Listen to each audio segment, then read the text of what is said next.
Hey, how you doing YouTube? I'm back in the video, and today I'm going to be talking about why the NBA should be scared of the Milwaukee Bucks. Now, if you are new around here, which there are a lot of new people around here as of late, as y'all been showing tons of support and hitting the subscribe button like crazy. So, I mean, there are a lot of new people, so let me just explain what this video is like. I make a video like this for pretty much every single team in the NBA. I literally make one on, like, the Atlanta Hawks and the Brooklyn Nets. So don't think I'm, like, a Milwaukee Bucks fan that's just biased and everything. I mean, I'm sorry if you're an old fan, you have to hear this pretty much in every intro of these type of videos. But yeah, I just wanted to let y'all know I'm not biased or anything. I'm not just saying this because I'm a Milwaukee Bucks fan. I make a video like this for every single team. So yeah, so without further ado, without me rambling on too much, let's get right into this video. Alright, so the first thing I got for this video is going to be all their young talent, as they have loads of it. As they have players like Malcolm Brogdon, Chris Middleton, and obviously Giannis. I'm not even going to try to say his last name. I mean, all three of those players have tons and tons of potential, and I mean, Brogdon, he was able to get Rookie of the Year last year, 2 years ago, and I mean, he showed tons and tons of improvement even this year, as he upped his points per game by 3 points this year. And then Chris Middleton, last year, he just had his first 20-point per game season of his career, and that is a very, very big step for him, as he is going into being one of those elite scorers in the league.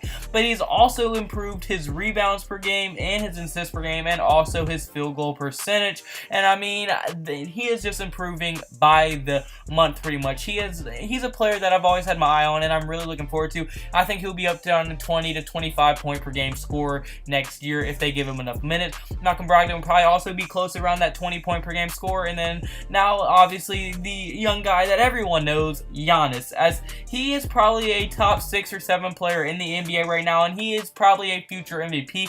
Definitely a future MVP candidate, and earlier this year he actually was seen as a future MVP candidate, and he has only been in the league for 5 years. He is extremely young, and he's already being looked at as an MVP candidate. One of probably the best players in the league, and once Durant and LeBron leaves, he's going to probably be a top 3 player in the league. I do think that, like, Giannis is a freak. See what I did there? Anyway, like, Giannis is really like a freak of nature. He's going to be very, very good one day. He already is extremely good, but he's probably going to get even better. So pretty much what I mean by their young talent is, like, they have tons of upside. Like, I think their ceiling is extremely high. Now, whether they're going to be able to hit that ceiling or not, I'm not very sure. But if they do hit that ceiling, they could play at a very, very high level, as Chris Middleton can be a great scorer for them. Malcolm Brogdon can also be a good scorer. Giannis can be an all-around good player for them. And plus, they have other young guys like Tony Snell, Thon Maker, who still haven't really developed much in this league. But I mean, hey, you never know. Maybe they'll end up hitting their stride this year or something. But so, I mean, they still do have more young guys, but those are pretty much the 3 main young guys that have the most potential to become pretty good players in this league. And now my second reason for this video is going to be their starting 5. They have an extremely solid starting 5, as I mean, their starting point guard is Eric Bledsoe, who is entering his prime right now. I think he's about 28 years old, and I mean, the dude still plays at a very high level. People acted like he was a bad player for them last year. He had a bad playoff series maybe, but he was still a very, very good point guard for them. And I mean, many teams would want a point guard at Eric Bledsoe's level, as I mean, the dude averaged 17 points per game, 2 steals per game, 5.1 assists per game, 4 rebounds per game.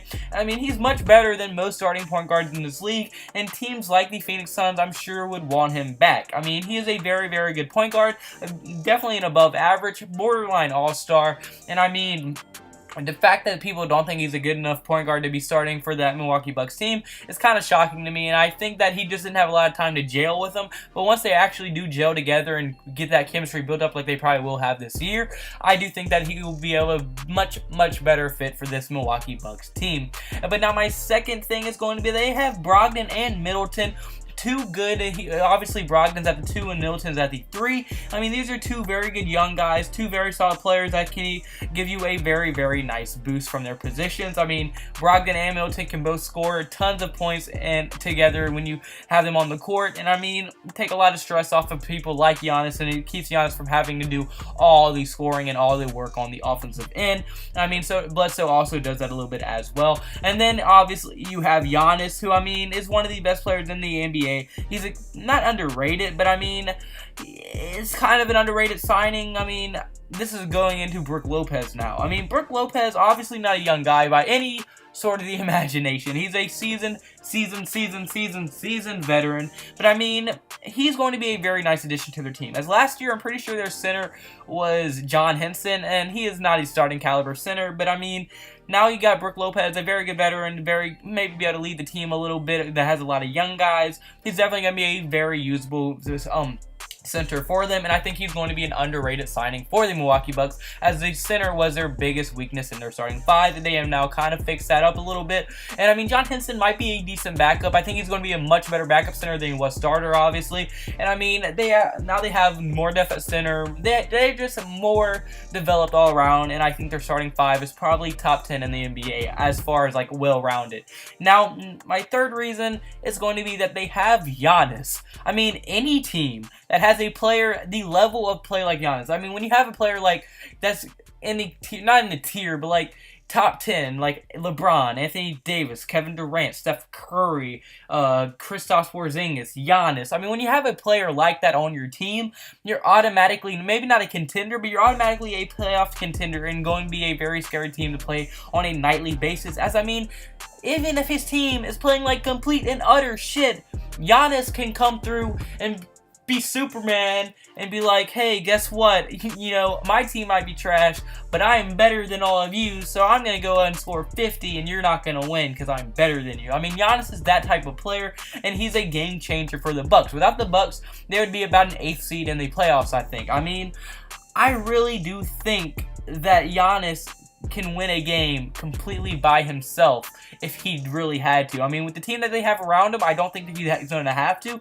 But I mean, if Giannis really had to take over a playoff series, I think he could. And I mean, last year was, I think it was kind of fluky. I mean, Celtics were still a very good team. They made it to the conference finals, but I mean, I think they should have beat the Celtics in that 7-game series. So I mean, yeah, they're extremely close to going on to the second round, and never know what they would have done against the Philadelphia 76ers. So, I mean, yeah, those are pretty much my 3 reasons why I think the Milwaukee Bucks should be a scary team. But comment below, do you think that they could be scary? Do you agree with me? Do you think they have good young talent? What do you think? Any reasons I missed? Any reasons I shouldn't be on the list? I want to hear all your thoughts and opinions below. What team do you want to see me make this video on next? What type of videos do you want to see from me? And like I said in the beginning of the video, y'all have been absolutely killing it. We hit 600 subs, what, 3 days ago? We're at 676. We gained 30 subscribers today, by the way. I mean, thank y'all so much for the support y'all been showing. I love y'all so much. And I mean, I can just, every day I'm getting closer and closer to doing what I love as a job. Not a job, obviously. I'm nowhere near being able to do this for a job or anything. But I mean, y'all are helping me get closer and closer every day to do what I love. And I mean, I just can't thank y'all enough. I mean, I love y'all so much. I really just can't thank y'all enough. And I hope y'all have a blessed day, because I had a blessed day. So y'all need to have a blessed day. Hit the like button and subscribe button. It means the world to me. See you tomorrow's video. Goodbye. Boo. Blah, blah, blah.